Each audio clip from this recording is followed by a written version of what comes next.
আজকে আমরা চলে এসেছি গাজীপুরের মধ্যে সবচাইতে চিপ প্রাইসে সবচাইতে বেস্ট কোয়ালিটির কাবাব খাওয়ার জন্য, তারপর সম্পূর্ণটা আপনার সামনেই তৈরি করে দেওয়া হবে।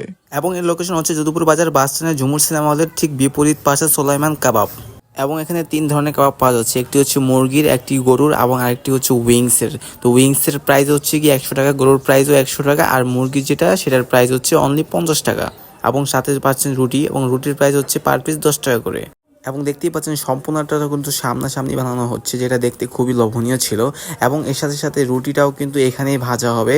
এবং দেখতেই পাচ্ছেন রুটিটা এখানে ভাজা হচ্ছে আগুনে, আমাদের যেটা দেখতে ভালো লাগতেছিল। এবং রুটিটা কিন্তু খুবই সফট ছিল, ভালো লাগছে আমার কাছে পার্সোনালি। এবং আমি নিয়েছি মুরগিরটা। এবং মুরগিরটার টেস্টের কথা যদি বলি, এটা টেস্ট বেশ ভালোই ছিল, একটু ক্রিস্পি ক্রিস্পি ছিল, যেটা আমার কাছে খুবই ভালো লাগছে। এবং পোড়া পোড়া গন্ধ মোটেও ছিল না। আমার কাছে রুটি দিয়ে খেতে খুবই ভালো লাগতো, স্পেশালি এর সাথে একটা সস দিয়েছিল, সসটা দিয়ে খেতে কি যে লাগতেছিল, একদম বেস্ট বেস্ট বেস্ট, আমার কাছে খুবই ভালো লাগছে।